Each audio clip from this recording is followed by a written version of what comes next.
नमस्कार, आप सभी का स्वागत है यूथ अध्ययन के चैनल पे। साथियों, एक बार फिर से मैं आप सभी के बीच एस्पिरेट जून 2026 के लिए साइकोलॉजी का पार्ट 11 लेके आ चुका हूँ। पार्ट 11 का जो पहला क्वेश्चन है कि उद्दीपक और अनुक्रिया के बीच साहचर्य स्थापित होना डैश कहलाता है। देखिए, association between stimulus and response is known as conditioning अनुबंधन कहलाता है। तो उद्दीपक और अनुक्रिया के बीच जो साहचर्य जो स्थापित कर रहा है, संबंध जो बना रहा है या जुड़ाव जो कर रहा है, वो कौन करता है? अनुबंधन होता है। साथियों, जब भी हम बात करते हैं उद्दीपक की, अब आपको यहाँ समझना होगा स्टिमुलस क्या है, आपका अनुक्रिया क्या है। मान लो कि जो स्टिमुलस है, जो कि आपका जो उद्दीपक है, तो पर्यावरण में जो हमारा मौजूद कई ऐसी चीज़ या कई ऐसी घटना है जो कि किसी जीव को प्रतिक्रिया करने के लिए प्रेरित करती है। जैसे कि किसी चीज़ को, भोजन को देख लिया किसी ने, तो भोजन को देखकर मुंह में लार आना, तो ये क्या है? एक प्रकार से उद्दीपक है, ये एक प्रकार से स्टिमुलस है। जहाँ पे भोजन क्या है? एक उद्दीपक है। ये बात आपको डिटेल से याद रखनी है। अब अनुक्रिया क्या होती है? तो अनुक्रिया होती है कि उद्दीपक के प्रति अगर हम जब प्रतिक्रिया करते हैं या उस व्यवहार को करके, जैसे कि मुंह में हमारी जो लार आ रही है, तो लार का आना क्या है? एक अनुक्रिया है। उद्दीपक क्या है? भोजन है। भोजन को देखा तो भोजन को देखकर क्या आ गई? हम प्रेरित हुए, वो प्रेरित जो हुए उस भोजन को देखकर, तो भोजन उद्दीपक है, और जो लार जो आ रही है मुंह में, वो क्या है? अनुक्रिया है। और अनुक्रिया और उद्दीपक के बीच जो संबंध होता है, वो अनुबंधन का संबंध होता है, कंडीशनिंग का संबंध होता है। तो ऑप्शन नंबर बी यहाँ पे बिल्कुल सही होगा। साथियों, अगर आप भी एचपी टेट जून 2026 की किसी भी स्ट्रीम की तैयारी कर रहे हो और इसी बार अपना एचपी टेट अंतिम के कुछ दिनों में क्लियर करना चाहते हैं, तो आप हमसे हैंड रिटन नोट्स परचेज कर सकते हैं। आप 7876145409, हमारे पास आपके लिए वो हैंड रिटन नोट्स है जिससे आपका एचपी टेट 101% क्लियर होने वाला है। ये नोट्स कोई आपके 400-500 रुपए के नहीं है, इससे भी कम के हैं। बहुत ही कम प्राइस में आपको ये नोट्स मिलने वाले हैं। तो आप जल्दी से 78761 किसी भी स्ट्रीम से आप जुड़े हो, एचपी टेट के, आप एचपी टेट टीजीटी हिंदी की तैयारी कर रहे हैं, आप टेट नॉन मेडिकल की, टेट आर्ट्स, जेबीटी, किसी भी टेट एग्ज़ाम की तैयारी कर रहे हैं, तो आप 7876145409 इस नंबर पे कांटेक्ट करके हमारी बैच का हिस्सा बन सकते हैं। उसी प्रकार ऑप्शन में यहाँ पे अधिगम दिया है। अधिगम क्या होता है? तो अधिगम एक ऐसी प्रक्रिया है जहाँ पर हम किसी चीज़ को सीखते हैं। तो अधिगम का मतलब होता है लर्निंग। किसी चीज़ को सीखना ही क्या है? हमारा आपका अधिगम होता है। चलिए जी, अगले क्वेश्चन की ओर बढ़ते हैं। अगला क्वेश्चन, और इस क्वेश्चन को हमने पहले भी बहुत डिटेल से पढ़ लिया है कि जो गेस्टाल्ट है, गेस्टाल्ट मीन क्या होता है? तो गेस्टाल्ट का जो अर्थ है वो है पूर्ण, वोल। ठीक है, तो गेस्टाल्ट किस भाषा का शब्द है? ये क्वेश्चन कई बार जो है वो टेट परीक्षाओं में एग्जामिनर ने पूछा है। तो गेस्टाल्ट जो शब्द है वो एक जर्मन भाषा का शब्द है। ठीक है, जिसका अर्थ होता है पूर्ण वोल, या कभी कभार पूर्ण ना देकर ऑप्शन में कई बार समग्र भी दिया गया है ना, कई बार पूर्णाकार भी दिया गया है। मतलब कि ये है गेस्टाल्ट का अर्थ। ये बात आपको डिटेल से याद रखना है। जब भी मैं गेस्टाल्ट साइकोलॉजी की बात करता हूँ, तो इसका जो ये जो संप्रदाय है, इसके जो प्रतिपादक है गेस्टाल्ट के, वो है आपकी मैक्स वर्दीमर। मैक्स वर्दीमर एक मुख्य वो माने जाते हैं इसके। मैक्स वर्दीमर जो है वो मुख्य प्रतिपादक माने जाते हैं गेस्टाल्ट साइकोलॉजी के, गेस्टाल्ट मनोविज्ञान के। इन्होंने जो है वो इनके इनके काम में जो है वो कोपका और कोहलर भी मुख्य सहयोगी माने जाते हैं। आपके जो कोपका साहब है, वोल्फगैंग कोहलर है, वो माने जाते हैं। अब जो कोहलर साहब है, अगर मैं कोहलर की बात करता हूँ, अगर कोहलर की बात हो ही रही है, तो कोहलर ने किस पे प्रयोग किया था? तो कोहलर ने एक सुल्तान नामक चिपंजी होता था, वन मानुष होता था, उस पे प्रयोग किया था। क्या नाम था उस चिपंजी का?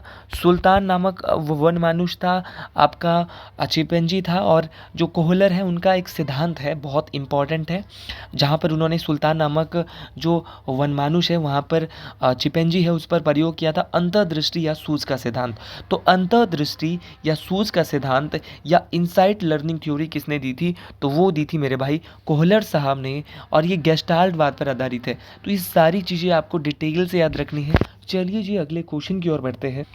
अगला क्वेश्चन है कि पीयूष ग्रंथि को डैश ग्रंथि भी कहा जाता है। देखिए, जो पिट्यूटरी जो ग्लैंड होती है, उस ग्लैंड को और किस नाम से जाना जाता है, तो इसको मास्टर ग्रंथि के नाम से। ऑप्शन नंबर सी यहाँ पे बिल्कुल सही हो जाएगा। अब आप बोलेंगे कि जो पीयूष ग्रंथि है उसको मास्टर ग्रंथि क्यों कहते हैं।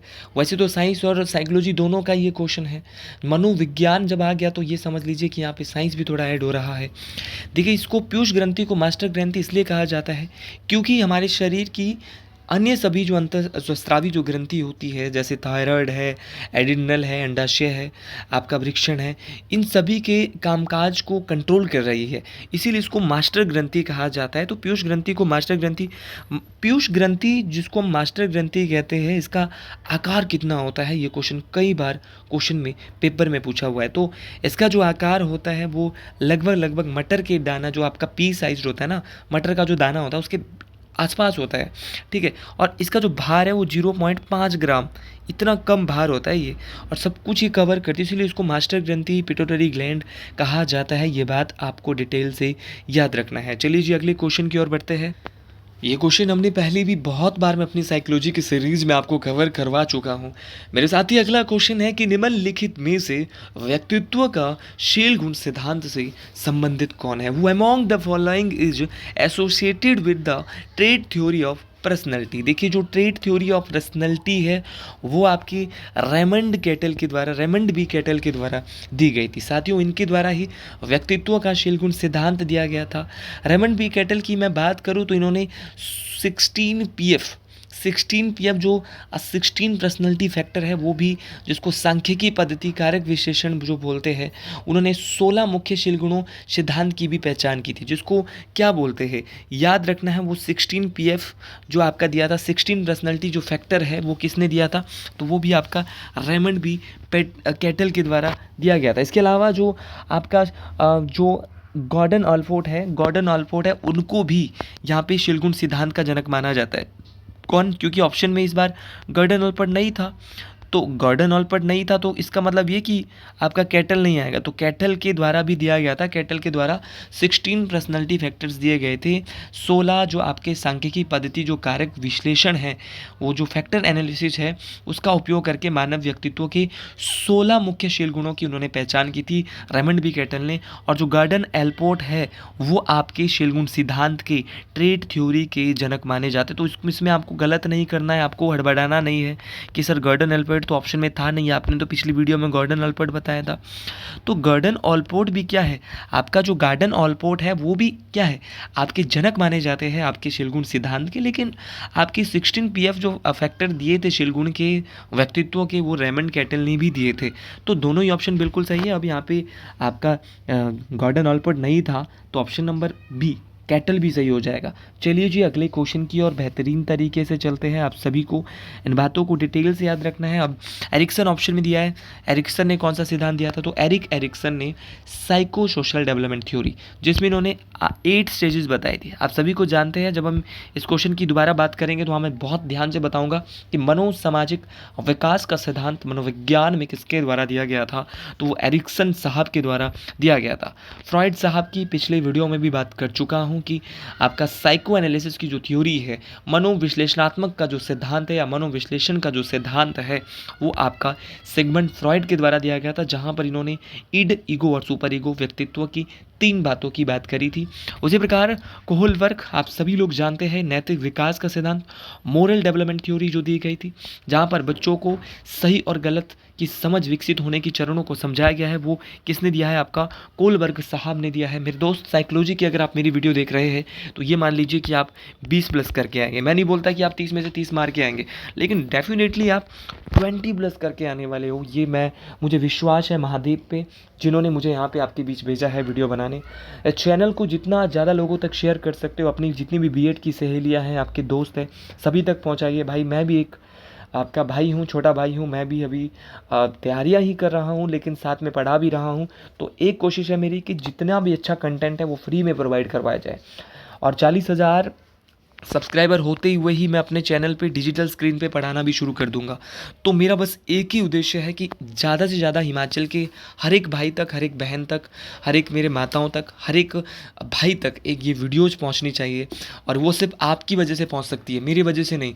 तो इस वीडियो को ज़्यादा से ज़्यादा शेयर करें। चैनल को अभी तक सब्सक्राइब नहीं किया है वो ज़रूर करें। चलिए जी, अगले क्वेश्चन की ओर बढ़ते हैं। अगला क्वेश्चन है कि किस अवस्था को संवेगों के तूफान और दबाव का काल कहा जाता है। Which stage is known as a period of storm and आपका स्ट्रेस। देखिए, आपका जो किशोरा अवस्था है इसको तूफान और दबाव की अवस्था कहा जाता है।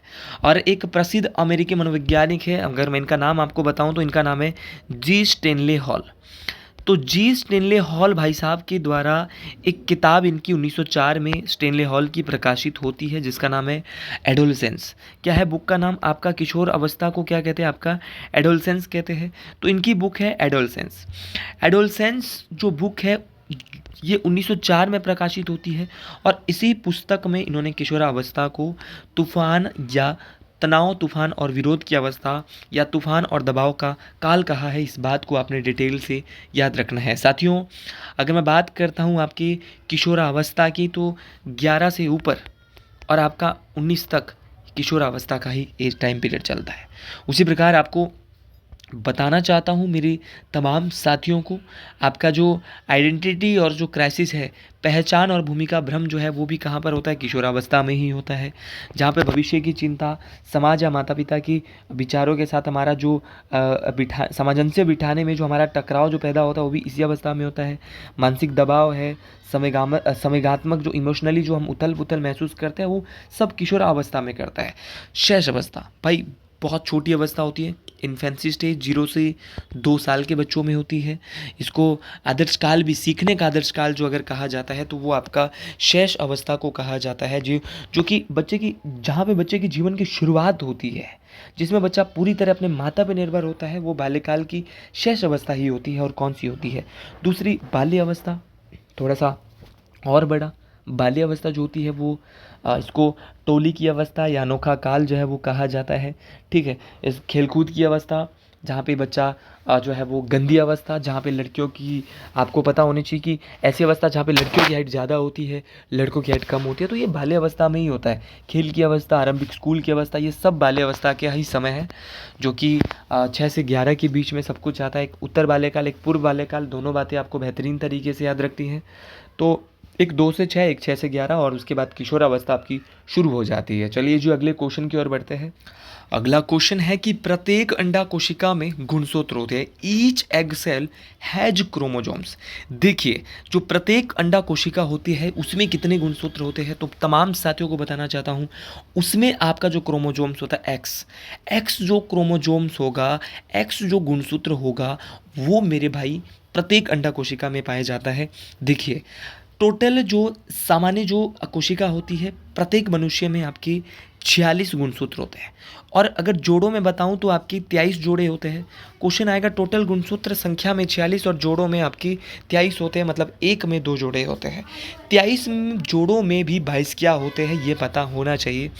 तो 22 जोड़े जो है बोले तो आपका 44 आपकी गुणसूत्र। तो 22 जोड़े जो है आपके ऑटोसोम्स होते हैं। क्या होते हैं? आपके ऑटोसोम्स होते हैं, जो कि पुरुष और महिला दोनों में समान होते हैं। आपको पता होना चाहिए 22 जोड़े को क्या बोलते हैं। तो 22 जोड़े को ऑटोसोम्स बोलते हैं। ऑटोसोम्स को बोले मेरे भाई, जो आपकी 44 जो गुणसूत्र होते हैं उनको ऑटोसोम बोलते हैं। और एक जोड़ा जो होता है, मतलब कि 2 जो गुणसूत्र होते हैं, चाहे आपका XX हो चाहे आपका XY हो, ठीक है, 2 जो गुणसूत्र हैं वो दोनों में अलग अलग होते हैं। अगर तो आपका जो तो महिलाओं में होते हैं वो XX होते हैं और पुरुषों में XY होते हैं। अब सिस्टम क्या होता है यहाँ पे, अगर आपको बेहतरीन तरीके से सुनना है, अगर XY मिल जाता है, अगर XY मिल जाता है तो जन्म किसका होगा? बेटे का, पुत्र का जन्म होगा, पुरुष का जन्म होगा। ठीक है, पुत्र का जन्म होगा मेरे प्रिय साथियों। अगर मिलता है आपका XX, पुरुष का भी X, महिला का भी X मिल जाए तो आपको पुत्री का जन्म होगा, पुत्री की प्राप्ति होगी। तो दोनों बातें आपको याद रखनी है कि अगर XY मिल जाए तो पुरुष का जन्म हो रहा है, XX मिल जाए तो आपका बेटी का जन्म हो रहा है, पुत्री का जन्म हो रहा है। दोनों क्वेश्चन बार बार परीक्षा में पूछे गए हैं।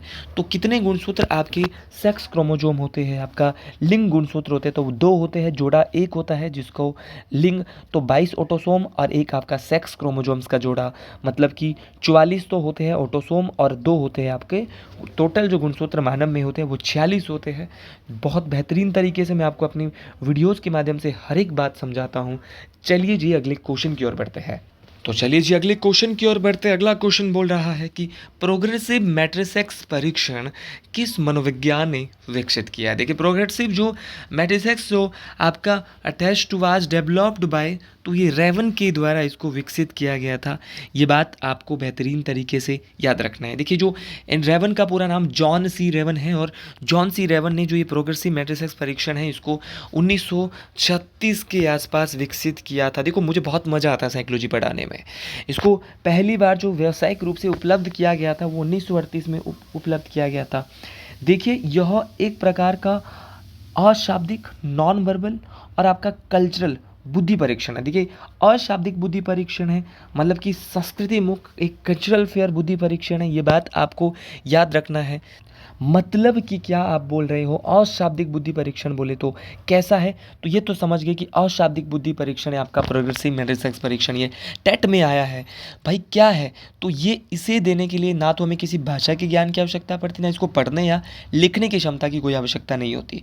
ये कैसे काम करता है, तो मतलब कि जैसे ज्योमेट्री के जो डिजाइन होते हैं, जो पैटर्न होते हैं, उसकी एक श्रृंखला दी जाती है जिसमें एक हिस्सा गायब हो जाता है, जिसमें परीक्षार्थी को दिए गए विकल्पों में से सही गायब हिस्से को चुनकर उस पैटर्न को पूरा करना होता है। उसी को हम क्या बोलते हैं, प्रोग्रेसिव मैट्रिसेक्स परीक्षण। मतलब कि अशाब्दिक परीक्षण, अशाब्दिक बुद्धि परीक्षण है, ये नॉन वर्बल इंटेलिजेंस टेस्ट है। ये बात आपको डिटेल से याद रखना है। आपको शब्द नहीं पढ़ने, आपको दिमाग का प्रयोग करना है, बुद्धि का प्रयोग करना है, पैटर्न को जांचना है, कैसा पैटर्न यहाँ पे रहने वाला है।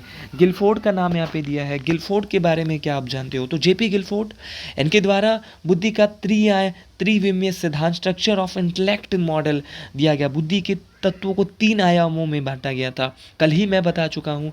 संक्रिया है जिसको आप बोलते हैं ऑपरेशंस बोलते हैं आपका। संक्रिया के अलावा ऑपरेशंस तो शायद विषय वस्तु, ऑपरेशंस बोलेंगे संक्रिया को, विषय वस्तु कंटेंट्स, और आपका उत्पाद बोले तो प्रोडक्ट्स। 3 चीज़ें, ठीक है।